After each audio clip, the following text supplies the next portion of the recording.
단순히 번식만을 위해서 사랑이라는 감정 그리고 거기에 관련된 우리의 좋은 기억들 그런 것들이 필요할까 그 의문을 제시하게 되는 거죠. 그래서 실제로 많은 동물들이 사실은 이렇게 가정을 이루지는 않아요. 대부분 그냥 교미를 하고 이렇게 헤어지고 결혼 제도와 비슷한 게 없는데 어떤 동물들은 이제 가정을 형성하는 동물들이 있어요. 그래서 보시면 백조 같은 경우에 이런 계통들을 보면은 부부가 한번 연을 맺으면 이제 평생 같이 가는 두루미 같은 경우도 마찬가지고요.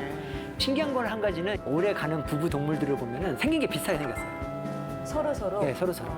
잘 사는 부부들 보면 얼굴이 굉장히 닮는다고 그러잖아요. 네. 마찬가지로 동물들이 어떤 게 암컷인지 구별이 안 돼. 저도 모르겠어요. 어떤 게 암컷인지 수컷인지.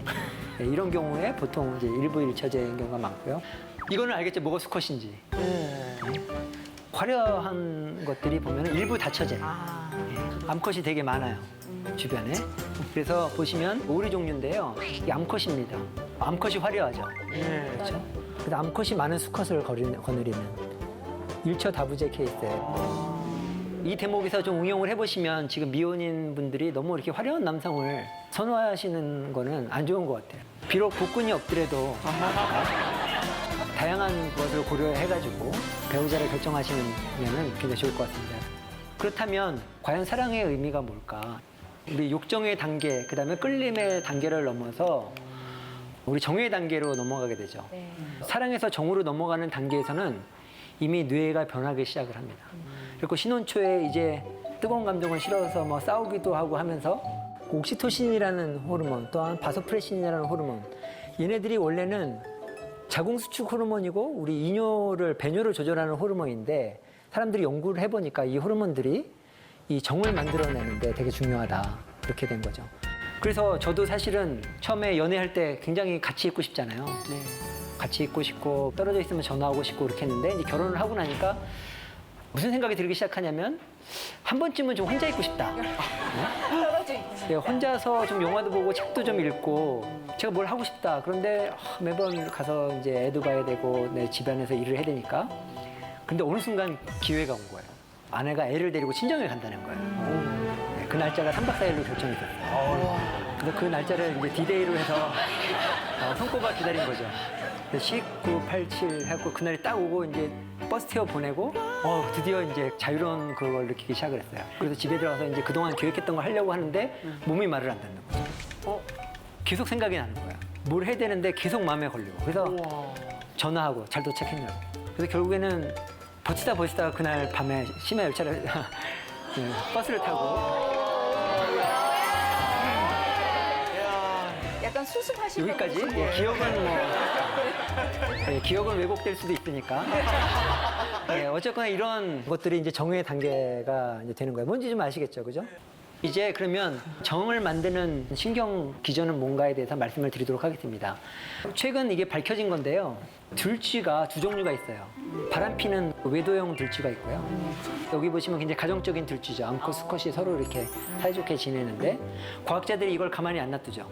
같은 들쥐인데 얘는 왜 가정적이고 얘는 왜 외도를 할까? 그래서 그 두 가지 뇌를 꺼내서 비교를 해봅니다.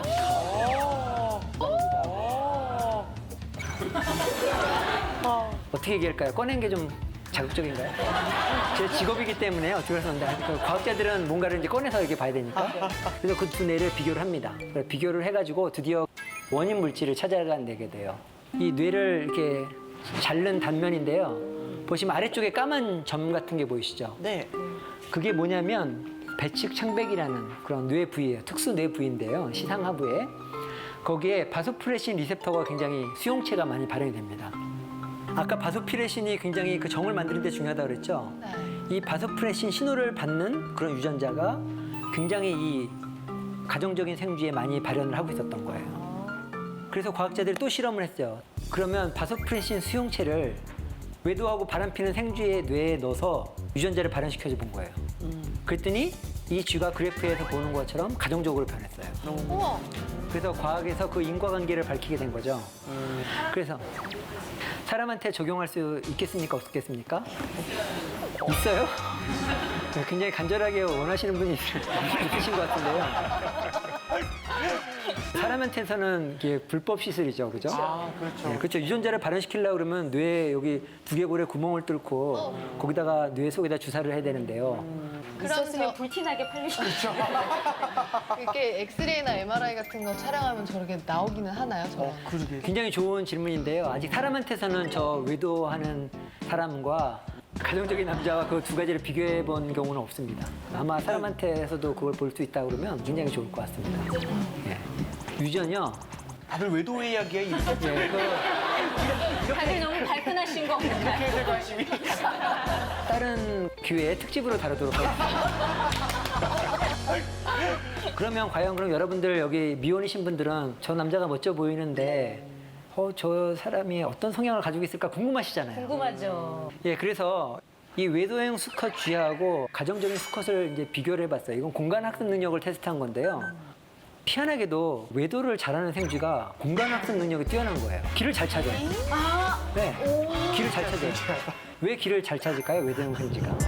아무래도 다녀야지 이성을 좀 만날 수 있으니까. 문준진 씨 운전 되게 잘해요. 살아있는 내비게이션이에요. 아니, 길을 몰라요.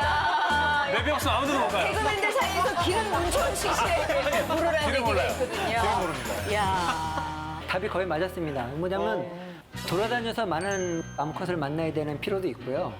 그 다음에 또 어디에 어느 암컷이 있는지를 잘 아는 거죠. 역시. 그렇죠. 저 옆 동네에 홀로 사는 암컷이 있더라. 여기도 있더라, 저기도 있더라. 다 이제 꿰고 있는 거죠. 야. 그래서 여러분 남자친구가 공간학습 능력이 좀 떨어지더라도 너무 실망하지 마시라. 가정에 충실할 가능성이 되게 높다고 생각을 합니다. 그러면 과연 정이라는 게 왜 생길까? 물론 정이 있으면 우리 가정적이 되고 자식들도 잘 보살피게 되고 그렇게 하잖아요.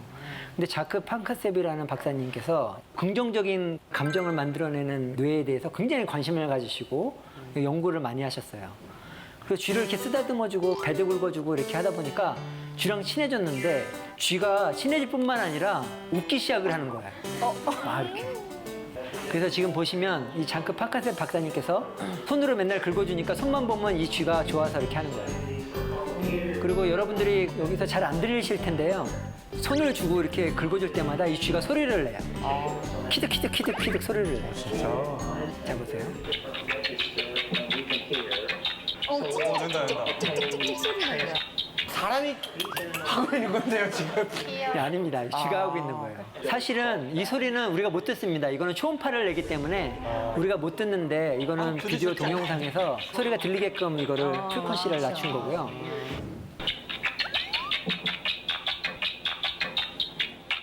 사실은 이게 사이언스에 나온 결과예요. 근데 좀 아까운 것 중에 하나는 뭐냐면 제가 이걸 알고 있었어요. 왜냐면 쥐가 사납고 그렇거든요. 근데 볼펜 같은 걸로 이렇게 긁어주면 얘가 좋아가지고 이렇게 눕기도 하고 그렇다는 걸 알았어요. 그래서 실험할 때 항상 그렇게 했거든요.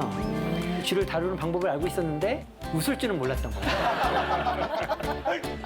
그리고 어느 대학에서 또 제가 쥐를 잘 만진다고 하니까 뭔가 좀 도와달라고 연락이 왔어요. 그래서 제가 그 대학을 갔어요. 그랬더니 거기 실험실 학생들이 흰 가운을 입고 이렇게 쫙 도열을 하고 있었어요. 그리고 저도 굉장히 으쓱해지잖아요. 그래서 제가 쥐를 만지는 사람으로서 이제 탁 가운데를 이렇게 흔들한 식으로 갔어요. 그리고 뭘 도와드릴까요? 물어보니까 학생들이 쥐를 못 만지겠다는 거예요. 뭐 그 정도야 제가 간단하게 도와드릴 수 있습니다. 갔어요. 그런데 여러분 아셔야 될 게 쥐가 두 종류가 있어요. 생쥐가 있고 렛이라는 큰 쥐가 있잖아요. 아이고. 그리고 보통은 생쥐를 연구하시는 분들은 생쥐를 쥐라고 하고요. 렛을 연구하시는 분들은 렛을 쥐라고 합니다. 근데 그게 렛이었는데 그냥 렛이 아니라 굉장히 나이 들고 큰 렛이었어요. 그래서 이런 강아지만한 렛이 있었어요. 그래서 갔는데 강아지만 렛이 이미 벌떡 일어섰어요. 이렇게. 눈을 이렇게 뜨고 거기가 식품영양학과였는데 뭘 잘못 먹이셨나 봐요. 그래서 얘가 공격성이 대단하게 돼서 이렇게 누런 이빨을 내밀고 얘가 일어서 있었어요. 뒤에서는 이제 박수를 치고 있고. 그다음부터 어떻게 했냐면은 내가 손에 피를 흘리는 한이 있어도 이거는 옮겨야 되겠다. 그렇게 생각하고 한 게 뭐냐면은 막대기를 하나 달라고 해서 볼펜으로 이렇게 긁기 시작을 했죠. 목욕을 안 하잖아요. 보통 실험실에서. 얘가 이제 몸을 대기 시작을 하든지 이제 긁어주니까. 네, 시원하니까. 한 10분 있으니까 두루 눕더라고요. 그래서 제가 손으로 긁어주고 딱 들어서 이렇게 옮겼더니 그때부터 우레 같은 거. 이렇게 동물도 뇌에 좋은 감정을 만들어내는 관계가 있고 저와 관계가 형성이 된 거죠.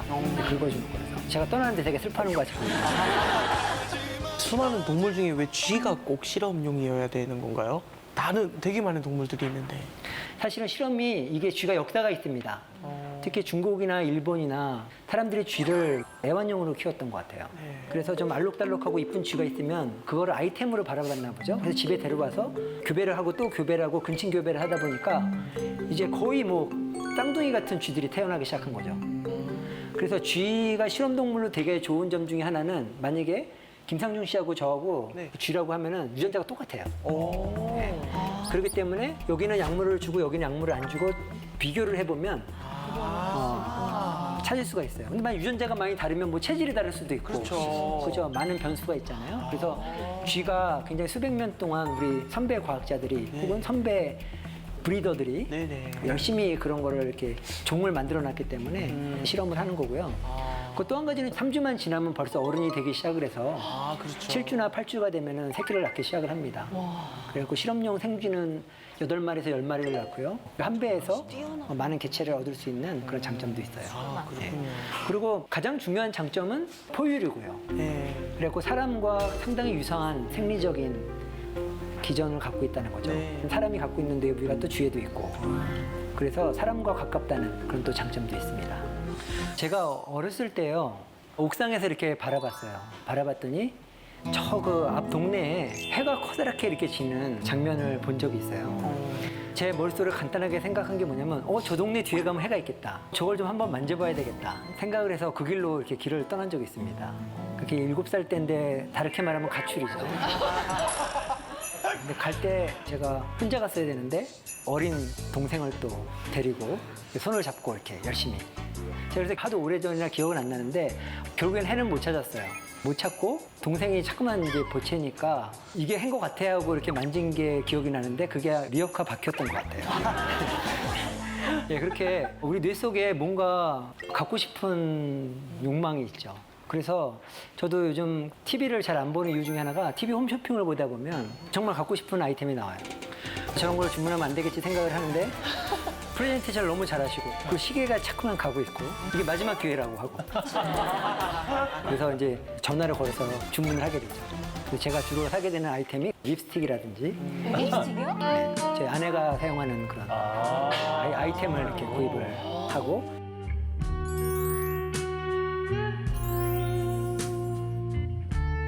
저희 아내는 반품을 하고 저희 아내는 반품을 하고 그렇게 됩니다. 그래서 오늘 이렇게 우리 뇌에 있는 지름신 회로 왜 이렇게 우리가 재물에 대해서 탐욕을 갖게 되는가에 대해서 말씀을 드리도록 하겠습니다. 이 내용의 일부는 제가 세계경제포럼에서도 발표한 내용이기도 합니다. 와. 예, 이 그림이 뭐죠?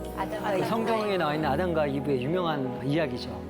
저 선악과가 이렇게 매달려 있는데 절대로 그걸 먹으면 안 된다고 죽는다고 얘기를 했는데 이브의 마음속에 보기도 좋고 만지고 싶은 마음이 이렇게 끌어오른 거죠. 그래서 결국에 선악과를 잡아서 맛도 보고 남편한테도 주고 그래서 같이 망하는 그런 슬픈 이야기인데 결국에 선악과 아이템으로 인해서 생성된 거죠. 만일에 저거를 갖고 싶은 욕망이 애당초부터 없었다면 이런 일은 안 일어났겠죠. 그래서 우리 신경회로에 뭔지도 모르는 그런 새로운 물건을 갖고 싶은 욕구가 있다는 거예요. 그래서 보면 저게 아이언맨인데요. 아이언맨 보면은 제가 지금 집에 있는 건데 눈에 불이 나고 가슴에도 불이 나오는 그런 아이템이에요.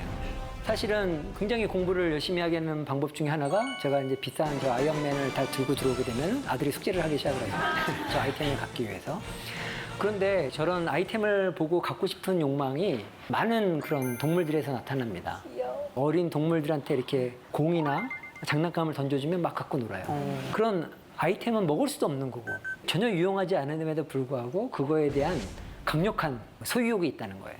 그래서 최근에 아이템을 갖고자 하는 욕망을 활용한 게임이 나왔죠. 포켓몬고라는 게임이죠. 그래서 저도 미국에 학회에 가니까 학회장에도 얘네들이 돌아다니더라고요. 그래서 몇 마리 좀 잡았습니다. 그래서 이렇게 버추얼 아이템임에도 불구하고 세상에 존재하지 않는 거잖아요. 그럼에도 불구하고 우리가 그거를 소유하고 싶어 하고 그런 욕구를 활용해서 게임을 만든 거죠. 굉장히 신경과학적인 게임이라고 생각을 합니다. 뭐 여러분 이번 유명한 비디오니까 이런 거 보셨을 텐데 이렇게 가상회로 있는 아이템을 습득을 하면서 잘하는데 기록 세우기. 점수를 따는 거죠. 예, 생각보다 굉장히 잘하죠.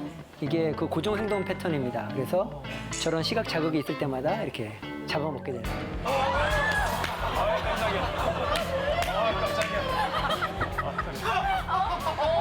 버추얼 아이템이 없어지고 리얼 아이템이 나타나니까 얘가 또 반응을 하게 되고 쉽게 말하면 뭐예요? 이 전 시간에 봤을 때 이게 패턴 뭐가 안 되는 거죠? 그렇죠. 패턴 분리. 아이템을 좋아하는 욕구가 있어서 이게 패턴 분리가 안 되는 거예요. 계속 잡아먹는 그런 에너지 소모하는 행동을 하게 되는 거죠. 그래서 3차원 아이템 이런 것을 좋아하는 그런 회로가 사람들이 다 갖고 있습니다. 서양화, 특히 그 초상화의 발달 과정을 보면요. 왼쪽에 있는 것부터 오래된 초상화입니다. 제일 끝으로 가면 입체적인 느낌이 점점 더 살아나죠. 그죠? 아마도 초상화를 주문하는 사람들이 이런 그림들을 3차원 입체감이 나는 그림들을 점점 더 좋아하게 됐겠죠. 그래서 제가 생각한 가설 중에 하나는 아마도 우리 뇌 신경 회로에 이런 3차원성을 좋아하는 그런 회로가 있지 않을까. 그래서 많은 것들이 이제 3차원화가 되는 거죠. 3차원 영화도 나오고 3D 영화가 많이 나오게 되는 거죠. 그리고 현대 미술의 거장이죠. 앤디 워홀 네. 같은 현대 미술의 거장은 뭐라고 얘기했죠? 모든 사물, 우리 주변에 있는 모든 사물이 액자에만 넣으면 예술 작품이 된다. 이렇게 얘기를 하셨죠. 그래서 옛날에는 열심히 그림 그리고 예술 작품을 만들려고 노력을 했는데 이제는 변기를 엎어놓은 것도 작품이 될 수가 있고 캔 뚜껑도 그 자체로 작품이 될 수가 있는 거죠. 이게 신경과학적으로 굉장히 의미가 있는 사건이라고 생각합니다. 우리 뇌에는 어떤 3차원 물체든지 거기서 아름다움을 발견하고 그걸 갖고 싶은 욕망을 만들어내게 되는 그렇게 되는 것이죠. 그래서 똑같은 그림이라도 2차원 그림인데요. 이걸 갖다가 이렇게 뒤집으면 3차원 그림을 봤을 때 뭔가 우리가 새로운 느낌을 갖게 되죠. 그거는 뭐냐면 우리 뇌에 뭔가 3차원 자극을 볼 때마다 갖고 싶은 감정 그런 것들을 갖게 되는 그런 실험이 되겠습니다. 그러면 왜 우리를 포함한 사람을 포함한 동물들이 이런 3차원 아이템에 관심을 갖게 될까요? 첫 번째 이유는 아마도 이런 걸 것 같아요. 많은 먹을 것들이 3차원이에요. 여러분 2차원 라면 드셔본 적 있어요? 라면 다 3차원이죠, 그죠? 네. 사과도 그렇고 모든 먹을 것들이 3차원입니다. 그래서 3차원 물체들을 많이 이렇게 관심을 갖고 만져보다 보면 그 중에 먹을 것들을 발견할 확률이 높아지겠죠. 네, 그래서 먹이 활동을 할 때 굉장히 중요한 기능을 하게 됩니다. 그래서 많은 동물들이 3차원 물체 중에서 먹을 수 있는 물체를 봤을 때 특히 많이 이렇게 가져오려고 그러죠. 이걸 두 글자를 뭐라 그래요? 욕심. 근데 보면은 이게 자기가 먹을 만큼만 가져오는 거가 아니라 먹을 거보다 더 많이 가져오게 되죠. 근데 이게 사람뿐만 아니라 많은 동물에서 나타나는데 욕심이라고 나쁘게만 볼 게 아닙니다. 왜냐하면 자연계에는 먹을 게 항상 흔하지 않아요. 근데 있을 때 많이 먹어야 돼요. 그래서 지방으로 축적해내야 되고. 그래서 아까 비만 문제도 이렇게 생기시고 하는 건데 뱃살. 예. 우리가 이 욕심은 어디서부터 오느냐? 이런 아이템을 굉장히 많이 소유하고 싶은 마음이 강한 그런 느낌이 사실 우리 생존에 도움이 될 수 있다는 거예요. 예를 들면 먹을 게 많은데 먹을 것만 먹고 배부르면 가만 놔뒀다고 생각해 보십시오. 나중에 먹을 게 이제 사라졌을 때 굶어 죽을 확률이 높아지겠죠. 그래서 이런 아이템에 대한 욕심이 생존에 되게 중요하다.